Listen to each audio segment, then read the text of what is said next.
Hey, well, welcome Craig and Michael to the series on resilience. Two members of our group that have had probably the finest careers in that group, but also spanning many different crises, many economic corrections, many events over the past 30 plus years, 35 years. Is it? But it's 35 years. So, guys, can you describe some of the things that you've been through, some of the events that you've been through in that period of time? Maybe I'll start, Craig. Well, I think if I go back to the first two stock market well, for me, it was a credit squeeze in 1975. So I can go back to that, where I was a junior guy and about 19 or 20, and I was working with someone else, with a valuer at the time. I ended up wallpapering the office instead of doing valuations. So just to keep a job, and then I ended up in mainstream real estate after going through the telephone book, literally, to find a job in real estate. But there was that. Then we went stock market crashes, IT crash, property recessions, couple of those, I think. I don't know how many I can count on one hand, but there was a few, because the highs were less than the lows, definitely. So the experience around going through lows is quite extensive, and we've had a lot of train wrecks on the way, but we've learned from them. Yeah, I think Mike's right. If we hark back to when Mike and I first joined up Ray White Double Bay on the 11th of April 1988, 88, 89, 90, we had a couple of good years. Then we had the recession that we had to have in 1991. It was pretty tough times. We were a little bit fortunate those 3 years before that. We had a really good run. In those days, we didn't have as big a team as we have today. So it was a little bit easier to manage energetically and people-wise. This time around, it's a little bit difficult. That recession in July 91, 29 years ago, seemed to be easier compared to now. Even easier than the GFC. When we had the GFC in 2007, 2008, it was again very different. But this time around, it's a bit energetically a little bit different. And the other thing is that we're all now, what do they say? They're working from home. Although someone said to me the other day, "You're not working from home. You're at your home during a crisis trying to work." Yeah, right. Yeah. What are some of the key? I mean, the recession that was a recession that went on for a long period of time. The GFC. There's some of the key principles that you guys learnt through all that got you through it, so well. And what some of the, both I suppose from a financial side, but as well as a leadership on the leadership end as well. Me, I'll talk first, and then Craig can follow through.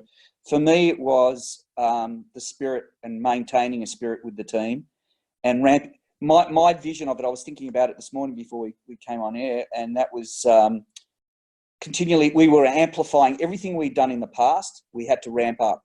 We had to ramp up the income, and as Craig and I were saying, cut the costs, but ramp up everything we did with the staff. If we were sensitive to them before, we had to be 4 times that, during these crises. In other words, my phone calls to each of the people every single day, 3 times, 4 times, 5 times a day, was ramped up. So it was multiple touch points. And I think being caring and understanding and putting your feelings aside was the part that really helped us get through. On top of that, we continue to always to remind ourselves after the first few incidences that we had in terms of market corrections, was to keep our head. I can remember clearly in part of the recession, and I'll be very honest and open about it, lying in bed and curling up in a fetal position, not wanting to get out of bed, and having to psych myself out to put my first leg out and go for a really hard walk in the morning and get back into a really big routine and make sure that we followed through. And then the other big thing is that we had you guys, and a big piece for me in why we actually, besides the White family being fantastic, I mean, we've got a great relationship, we've had our moments, but we really always had healthy discussion and healthy debate. But the thing for me was that grouping together with the other people in the organisation and hearing that they had the same problems as we did, right, and being able to bounce off other people really helped a lot. And for me, Craig and I have been anchors for each other. I bring something to the table, Craig brings other energy to the table. So if you can find someone that you can relate to and feel transparent with, and really talk at this time, especially in this particular environment. Everyone's become a little bit more honest with everyone. I think it's a little caring. I think it's really, really important that you maintain that level of communication. Communication to me at this time is paramount. And then the other thing Craig will talk about in a second is how we learnt how to manage the business and being a lot more diligent around what we had to cut and who we had to cut. We were very, very soft, like most managers, at putting people off that weren't performing. We were terrible. We were shocking. We always gave everyone a second chance and everything, but there were some people that we should have cut off, even top performers, a lot earlier to give us room to grow. And I think believe it or not, you may not see it, but right now is a great time to be able to build your base for a massive growth in the next 2 to 3 years. Yeah, I think that's right, Mike. What's going on out there at the moment, Dan? Some of the stuff that we did back in those days, and it's no different to now. For us, it was always about making sure that the energy was good and that the communication was good. Culture's always been a very big thing in our business. You know, people talk about culture, but if you ask anybody in our office still to this day, what are the couple of key words in our business? It's around harmony and family, and they're two very big things, particularly at this time, that are quite important. Some of the, I suppose, the mundane stuff that we did back in those days, which are quite important, come back to the financials. As Mike mentioned a moment ago, you've got to try and ramp up your revenues and cut your costs. Cutting your costs, we used to meet 4:30 every Monday, and up until when Mike and I sold the business recently, we were still doing it with our CFO, in-house CFO, and we go through line item by line item, pain in the backside. But it was very necessary to make sure that the business was on good standing, and we got into a bit of a routine around that. So we watched the costs, and then we make sure we had cash flows for when things were settling, what was happening in the rental market, what was happening with wage increases, what were our big tax bills, all of the bits and pieces that we weren't good at in the early days, but we got much better at it as a result of these crises. And we had our accountant teach us some of it. And as Mike said, a number of other business owners that had growing businesses in those days like we did, we used to share those ideas like we are now, which were quite important. Craig, if I could add to one of the good things that, Craig took the responsibility of this at one stage, and that was the pennies. We looked at subscriptions, we looked at stamps, we looked at flowers on the desk. Flowers on the front desk. We went right down. I think it was more the pennies than the pounds that we were looking after it for a long time. Amazing when you do that multiplication of how that all adds up, how much you're really spending. I think, Craig, what did we cut off at the end? At one stage, $1 million or something of outgoings. It was a lot of money, but the key to doing it is to do it slowly, to do it so you're not strangling your business and you're not communicating a message to your staff that you're panicking. Because these times, it's all about leadership. It's all about staying as positive as you possibly can and having a plan, and making sure that you're communicating with your staff. That they're all feeling isolated at home, or you don't want them to feel like Robinson Crusoe. So you need to put something in place to make sure that they feel like they're part of the team continually, you also have to watch your own energy levels and keep that on track as well. So how do you you spoke about doing more of the things that were important before even doing them better, but yet you were so uncertain. You talked about hard to get out of bed and things. How do you lead when you're not sure how this is going to go? You don't know exactly how it's going to pan out. What do you say to your staff, and how do you balance that? More about what you say to yourself. For me, and it still goes on in my head, I have a hell of a lot of head chatter, like heaps of it, and I go through the process of I don't beat myself up, but I go through all the scenarios and I sort of preempt what I see coming in the future. I'm very visionary about it, but most people can do it. All you've got to think about is, what is your ultimate goal? Nothing really changes. Nothing's really changing in what we're doing every day. It's just that you've got to get better at it, and you've got to refine it and be more diligent about it and be more forceful about it on yourself, because the more you do, the better you get at it and the more energy you get. For me to get out of bed, I said, well, this is stupid. there's no way I'm going to let the business go down, or I'm going to go down. You know, I was determined to make sure that that wasn't going to happen. And we were prepared to give up a lot. I mean, we had to, at one stage, shuffle the deck chairs in terms of some of our investments to make sure that we had enough cash to be able to go ahead. We were very lucky that we'd planned. And one thing I want to bring up, Craig, you'll laugh when I say this, we used to go to our accountant every year and go through the cheese. Huh? Where's the cheese? Yeah, but we used to start up, remember my account? What was it called? The peasant account. We had a peasant account. So we used to put, even in the bad times, we used to put a little bit aside all the time. And when it came to something like this, we had a lot of money in the bank that we could use. And our accountant used to laugh at me. He said, well, why don't you just put it into the general business account and let it just wash around? It's cash flow. So Dan, I suppose the now stuff's important for us. When that was all going on, we used to try and keep it simple. We used to try and keep our language simple. We used to make sure that we communicated on a regular basis with the staff. Like, it wasn't that difficult to check in with people. In those days, you know, we used to have regular meetings. Obviously, that's a little bit harder now, although with Zoom and all the technology, it's making it easier. And we did have a plan. You know, Mike and I, we had a plan about how we would support the people in our business, not just the salespeople, but everybody in our business at the time, how we would support them and how we would get through it. We were probably a bit slow to react. You know, in the last 2 or 3 weeks, like Mike, I've had a lot of calls from business owners, not just Ray White, but from all around the country. And I've explained to them that, you know, whilst you want to hang on to people, that's very noble and gallant. And it's fantastic. And I'm not suggesting anybody gets rid of anybody, but, you know, when it comes down to it, this may well be around for a while. And as Steve Nell said to me the other day, you never let a good crisis go by without taking advantage of it. Sounds a bit contrite, but unfortunately, you have to make those hard decisions as a leader in your business for the long term, you know, and for other people's future. You know, at Ray White Double Bay, 57 or 58 people there that when Mike and I owned the business, we had responsibility for those families. It's quite important. Did you find as you went through the next ones you got better at this? Like, as the next correction happened, you went through a recession, then, you know, you had the tech bubble, and then you had the GFC. You find yourself better each time, or? Every one of those incidences or events brought a different challenge, and the basic principles remain the same in terms of, and I've made notes before I said going back to basics. Whenever I got lost, I went back to basics. If anyone's a golfer and you go out on the golf course and you start making mistakes and hitting it left, hitting it right, you have to go back to basics. And that's all I did.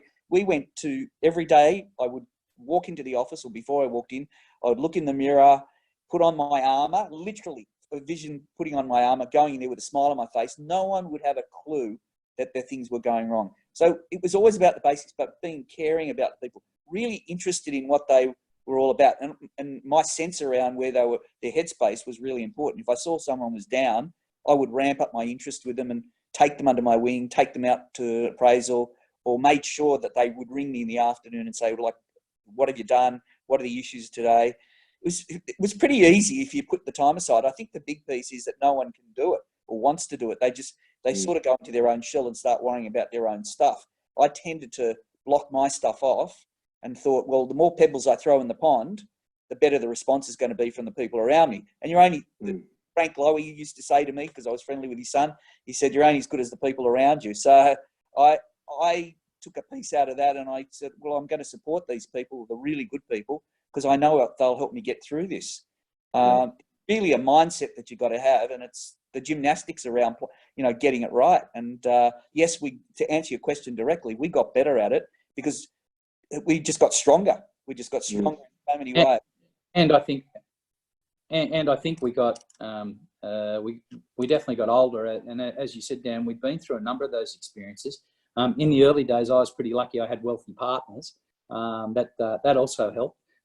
But you tend to get better at it, and you don't want to step in the same hole, if that makes sense. You know, that's why that financial management of the business was a good thing to learn when things were tough, because then we continued on when things were good. and managed it properly. You know, as a leader in your business, the hard part is to manage your own personal energy levels, I think, and that's why it's great that you know, there are many people within the Ray White network and outside the network that people can call to pick up energy and ideas. And, you know, as I said a moment ago, no one's Robinson Crusoe in this. No one's on their own. It's just a matter of picking up the phone, and if people are feeling out of sorts, ringing somebody, you know. I've been doing that for years. I've got a couple of clients that, you know, when I'm feeling down, before all this happened, when I feel down, I pick up the phone and they always tell me I'm a genius. Oh, Craig, thank God you sold my house in Rose Bay. Yeah, Mark, yeah. You know, thank goodness you sold my house years ago, or thank goodness we did that. Or, you know, recently I just sold a property in Paddington and the owner took a lot less than they wanted. And they rang me the other day and said, you know, how did I know this was going to happen? And I said, I didn't know. And they said, well, you're a genius, because, you know, we've got a couple of hundred less. So, yeah, all that stuff. The other good thing, I think, Craig and I were very lucky, even though we're so different. My anchor has always been Craig in a funny way, because he lives his life differently to me, and vice versa. And yeah, I know, and vice versa. And to have someone that you can actually, and we do it regularly, even now, we sort of ring each other and sort of pub through the phone. We just go in and we have a chat about shit. We talk about nothing, but we talk about something. And it really, like, I'll go into Craig if I've got something on my mind, and we'll banter about it, walk out, and I'll feel so much better. So it's really important, as I said at the beginning, to find that person or people that you can, and just you can fill your guts, and all of a sudden it dawns on you, well, what am I worried about? You know, I can handle this. It just gives you first. So if we can leave anything on the table today, that's my biggest piece. Tell me, that everyone's, you know, the phrase "good opportunities come out of crises," and yeah, Craig, you mentioned Nellie's comment before. What is that for the benefit of other members? Is that true, or we just say that just to make ourselves get through these things? When you look back on those things you went through, were they major opportunities for you guys to build your business in the way that you did? Hey, Dan, like, without them, would you be the same business? I suppose is the question. We're all salespeople, and we all live in hope. It's just how we are, right? We all think that there's a future out there, but being realistic about it, the last time this happened, there were opportunities that arose because there were people that were undercapitalised and that were struggling, that had, you know, big staff and really didn't know how to manage properly what was going on. And, you know, we bought a couple of rent rolls, you know, which was the key. You know, even at the moment, you know, there's all sorts of rumours running around the industry about different businesses, large and small. So look, you know, again, I think it comes back to what you said a bit earlier. It's all about leadership. If you can show leadership within your business and within the industry about what's going on, then you're going to be a lot stronger, and people will gravitate to you. You know, people will want to come to you if you're well capitalised, and you know, you're showing them a path to get out of the mess, so to speak, than anyone else is. I think the other thing, if I could add to it, direct answer to that, Dan, there's definitely opportunities, especially if you've set yourself up as a leader in the community. I mean, I get calls from other agents saying to me, what's the secret between, how did you grow a young team, right? They continually come and ask me. And I said, it's really easy. I'm not scared to tell them. And this is where the opportunity comes. I say to them, Monday morning at 7:30, I'm having breakfast with them. 8:30, we've got a sales meeting. And then the rest of the day, I'm available for them. And I'm listing and selling as well. Tuesday morning, training. At 7:30, breakfast with them. 8:30, we have a training session. And that goes on every day. What opportunities come out of that? You get a really good team. It promotes the fact that you've got a sound team, that we're well managed, that we share a lot in our office. And it gets out into the marketplace. You know, after a while, people start believing it as well as us, and we get better at doing it again. You know, it's sort of self-promoting in so many ways. And unless you're really, you know, passionate, the passion's got to come out as well. I mean, Craig and I are just so passionate about what we do. It emulates through the office, and anyone that's down doesn't stay down very long. If they do, they self-select. They don't hang around. We find our offices are a really easy office to work in. Even now, what I'm really proud of is the legacy. I did a blog on it. The legacy that Craig and I have left now to Elliot to run that office. Nothing's really changed. In fact, he's actually ramping up a lot of the stuff that we did, but electronically. He does all the meetings Monday now, electronically. Tuesday training. Wednesday now we've got a trainer that comes online. Wednesday or Thursday that we do a yoga retreat for 15, 20 minutes. There's a continual point of contact in this market, in this climate with what's going on. We're trying to take advantage of it. In terms of investment opportunity, we've got the commercial business with Grant. I said, Grant, anyone you see that's in strife, tell us. We're going to go and try and help them out by buying them, or alternatively, I mean, if anyone's an investor, I'm not a big investor in the stock market, but every time the market goes to putty, I go in and buy, and I've made money. And I said to Craig yesterday, in fact, I've made more money in the last week than having going out and sold property on the market. And that's unique. I mean, because I saw the opportunity, and you've got to have, you've got to have the money, number one, you've got to have the courage to do it. But there are opportunities. There are people opportunities. I see people flocking to us over a period of time now, wanting to come to strength. The Ray White group is probably the most prominent out of all that. I mean, you guys, Dan and family, have done an amazing job, in terms of building a foundation. And I think it's because the family situation, I mean, we feel like, I've said this to you many times, Dan and your dad, we feel like family with you guys. And even though we have some very honest debates and arguments that sometimes which is what families do, right? Yeah, Right. Good honest discussions. There another question. Look what happens. We both put our olive leave and we say, "Come on, let's go." But that's why it's grown. I mean, it's all about energy and sharing. Yeah. So tell me, 2020 now, and situation we find ourselves. What conversations are you having? You talk about conversations with yourself, Mike. Before, what conversations are you having with yourself now? And you can imagine the other conversations other business owners are having. What are you saying to yourself at the moment, or how are those conversations going? First thing I'm trying to delete from my head is disaster or anything going wrong. I don't even want to focus on that. I think the minute you go to that space, it's like, once again, not that I'm a crazy golfer, but if you start thinking about hitting the ball in the water, you're going to end up there, right? My focus is the game.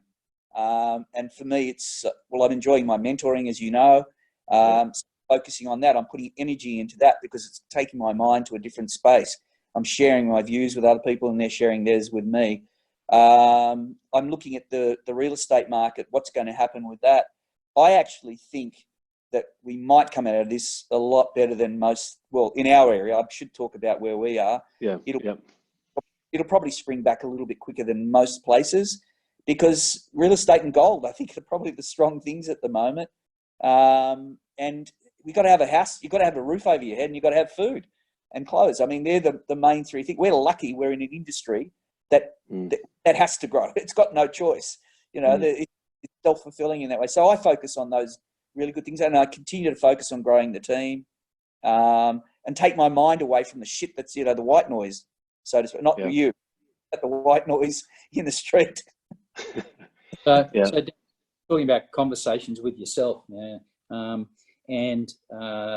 if I think about the self-talk that's been going on in my head, for me it's been maintaining my own personal energy levels. That's being, being in sort of self-isolation like everyone else is at the moment. It's about trying to eat better, which has never been one of my skills. Trying not to drink as much, which again has never been one of my skills. And just trying to make sure that I do have a plan and a daily routine. I go for a walk in the mornings with Wendy, and I've got a daily routine, a daily call routine, and then an afternoon television routine. Strike Back's a great show if anyone's watching that on Foxtel. It's really a matter of just trying to manage your own headspace and not being scared to reach out to other people, to ring any other business owner or anybody or any of the staff, and to have those difficult conversations. How are you feeling? What's going on for you? What's your plan? And what all that look like. The other thing is that, like everybody at the moment, I've had a number of calls from people that have got loans with banks and different things. If you ring your banks, some of them are freezing mortgage payments for 6 months and freezing super fund. There's a whole lot of things going on. And if, as Nellie said, if you don't take advantage of the crisis, you've only got yourself to blame. Those things are available to people out there. So And they need to take advantage of it. What about all the headlines at the moment? Talk about the noise, Mike. Easy to say, get it out of your head, but there's a lot of it there. You've seen heard of that before, haven't you? In other recessions and GFCs, that the market's finished and never going to come back. If I listened to the worst of it all, going back in the recession and everything, I wouldn't be here today. I probably would have, jumped off the gap. But I honestly believe that, we are going to come out of this. I mean, go back to the Black Plague in the UK. I mean, that was a long time ago. You just think about all the disasters that have occurred. This one's I'm laughing a little bit about it, and it's sad in a way because I'm actually feeling good about it, which is not a great thing to talk about when people are feeling bad. But it's given me so much time to reflect on how lucky we've been, Craig and I have been, to be able to get to this point. And if you don't start today, right, it doesn't matter who you are. If you don't start today, forget about what's going on. I can give you, it's like when you're going to list someone for a sale on a product. There's Easter, there's Jewish holidays, there's Chinese holidays, there's Christmas, there's all the reasons why you shouldn't be doing stuff. I reckon today's the day you start. You've got so much more time to get yourself organised and set up, and just have that belief that we are going to come out of it. We just don't know the date at the moment. But be prepared and be organised and focus on that, and also find other things that you can bolt on. The thing that's really impressed me about what's going on at the moment is the way the economy and particularly Australians have adapted and turned things into other things. You go to Machiavelli's near Craig's place there, they've turned it into a delicatessen, corner store. Got other people delivering stuff, online stuff's ramped up. All these things that have changed, people are taking advantage of. I think it was going to happen at some stage. This has just been a catalyst, in my opinion, to what was going on. So get ready for what we've got now. If you think it's going to change, well, you're mad. And there's got to be a certain amount of, in my mind, a bit of blind faith. You've got to have a bit of blind faith and go for it. You say, okay, there's things going on, but we'll come out of it. Let's take advantage of what's going on and use it to our advantage. And people are going to need real estate agents, let me tell you, more and more and more as this thing unwinds. So Dan, one of the things that I think is quite important is if you have a look back at real estate over the decades, and we've all gone through these crises, and this one's obviously a bit different than some of the others. The one good thing is that at some stage, time fixes everything, and that the market will come back. I'm very positive about the fact that whether that's in 3 months, 6 months, or a year, I don't know. I don't think anybody knows. It'll depend on obviously them finding a cure for this. But the one thing that I do know is hang on to your hat, because when they do find the cure and everyone's been bundled up for 3, 6 months or whatever, when we come out the other end, everyone's going to be so euphoric. We're going to see the world go berserk in an upward motion. And there's no doubt money's still going to be, everyone keeps forgetting money's very cheap at the moment, very cheap. And everybody also forgets that there's a lot of loan approvals out there that people got, a month or 2 months ago that are still current. So there are still buyers out there. There are still people out there doing deals. Yes, turnover's down. Yes, it's going to be a battle. But, I think as industries go, we're pretty fortunate. We're in a relatively good position at the moment. That could change next week. I don't really know. But the one good thing that it does allow us to do is to have real conversations with vendors, not just with staff and suppliers and, all those people. It just allows us to have real conversations. And real estate is a resilient asset. It will definitely come back. You can bank on it. And maybe finish on that. We can just talk about how you're talking with some of your vendors at the moment. Obviously, you've had clients for a long time, and you're speaking. It sounds like you're speaking to them regularly. What are some of the discussion points you're raising, or how are you going about those? What are the key messages you're getting through to them as they're reading all the headlines in the papers and things are dead? And a lot of people think our industry's closed, which is obviously not the case. Some ideas, some thoughts there. Last month was probably an example of it. I think we did, like 900 or $1 million in fees. So in the last few weeks, so we did 65 million. I think we just reported in the Wentworth Courier somewhere. The conversations are a lot easier for me, but harder for people that don't know how to deliver it. And the honesty part of it is the thing that makes it hard for agents, because they've always been scared to say to the vendor, well, you're too high in your price, right? I did an appraisal yesterday, great example. The guy would like to sell, and I said to him, cutting a long story short, I said, look, I want you to give this some serious thought. If you really want to sell it, this is what we need to do, right? We need to get it on the market in some shape or form. Let me use my database, all the normal things that you would say. But I want you to be committed to the process. And at this point in time, instead of taking 3 weeks, it's going to take me 9 weeks to sell the property, or 12 weeks. And this is my range in terms of price point. I want you to work on the lowest possible range and take off 10%. And I've been really clear about it, and I've gone in brutally around it. And yesterday, well, 2 or 3 of them have said to me, look, we get it. I mean, they're hearing the news. It's not hard. Yeah. If you're one of those agents go, oh yeah, I'm going to get to 20% more and all that sort of nonsense, no one's going to believe you. In fact, I had a discussion with one of them, rang me up, went over to see them, and kept my distance, of course. We sat there. He's a barrister, and he said to me, Craig knows him, Mike, I'm with an agent. We're going to auction next week, but we're not getting any traction. And I've seen you selling everything. What's going on? And I said, look, hang in with this guy, see how you go. If there's no result, then ring me up. But only ring me if you're prepared to listen to what I've got to say. And the price that you're quoting at the moment is just too high. And I don't really want to take it on unless you want me to, unless you want to really sell it. So what happened? 5 days later, he rings me up and he said, Mike, I took on board what you said, and I've just terminated the other agent. Would you come and see me? I heard what you said about price, and I'm prepared to meet the market. So he was genuine. I said, okay, I'll come and see you.